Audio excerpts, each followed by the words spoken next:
individuelle, y compris si vous avez été orateur de groupe. Monsieur Pascal Lecamp, pour le groupe démocrate. Merci Madame la Présidente. Bon, tout d'abord, je suis heureux d'avoir pu récupérer le débat avant la fin. Et puis merci à nos débatteurs. Un petit mot sur l'international, parce que j'ai passé ma vie à faire de ça.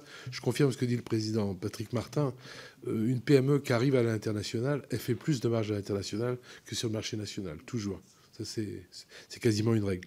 Moi, j'aurais 3 questions et en respect du dialogue social que vous allez entamer, sur le travail. La protection sociale française, globalement, elle est financée à 55% sur le travail.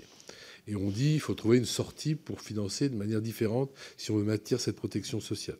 Donc moi, j'aimerais savoir quelles sont vos suggestions, vos propositions pour alléger finalement la charge qui pèse sur le travail et pour la reporter ailleurs pour maintenir le niveau de prestation sociale qu'offre la France aujourd'hui. On dit que la durée du travail est trop faible. J'ai vu qu'il y a un sénateur qui proposait d'augmenter d'1 heure, de passer de 35 à 36 heures. Il y a une proposition de loi qui traîne au Sénat. On voit, il y a une étude récente qui prouve, sur l'Europe, que les juniors en France rentrent plus tard sur le marché du travail et que les seniors sont ceux qui sont quasiment à moitié employés. Le taux d'emploi est quasiment à moitié inférieur à celui des grands concurrents européens.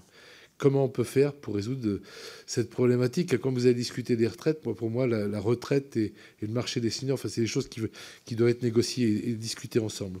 Enfin, sur une autre étude, compétences productivité, on se rend compte que la France, de tous les pays européens, a la moindre capacité à capter les compétences à travers l'innovation technologique.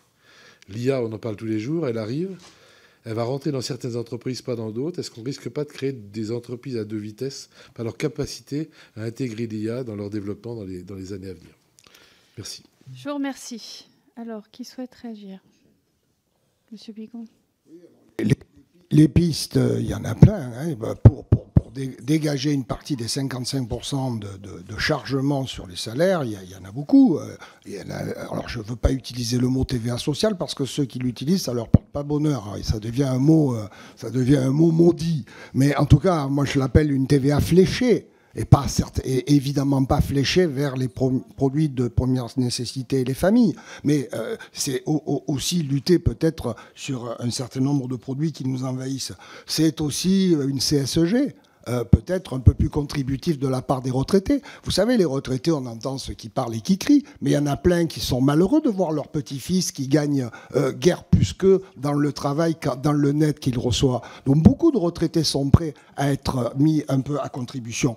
Il y a aussi, pardon Patrick, les dividendes, peut-être la flat tax à 70 sur 100 € de rémunération de placement, vous recevez 70, 100 € de votre travail, vous n'en recevez que 53. Il y a peut-être quelques points à gratter. Moi, je veux rendre personne malheureux, ni avoir des perdants, des gagnants. Je pense qu'on fait tous le constat que le chargement sur le travail est trop lourd, il faut le déplacer. Après, ça sera la Française des Jeux, mais ça, je ne crois pas que ça marche.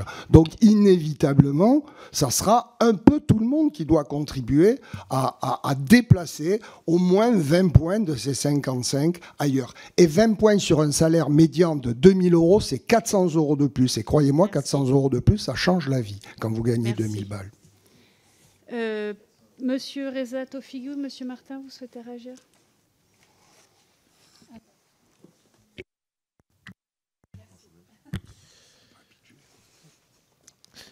Non, mais juste peut-être rajouter, en effet, mais tu l'as dit, c'est que on parle souvent du coût du travail, mais le coût du travail, c'est pas que pour l'entreprise, c'est également pour nos salariés.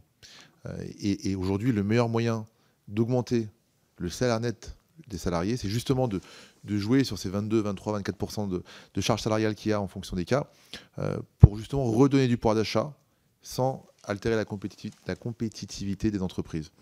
Et bon, différentes solutions ont été proposées. Alors, je ne m'inscris pas 100% dans toutes les propositions, mais en tout cas dans plusieurs propositions. Peut-être juste par rapport aux dividendes, rappeler un sujet, c'est que dans les PME, beaucoup de dirigeants, le dividende, c'est une partie importante de leur rémunération pour un patron de PME.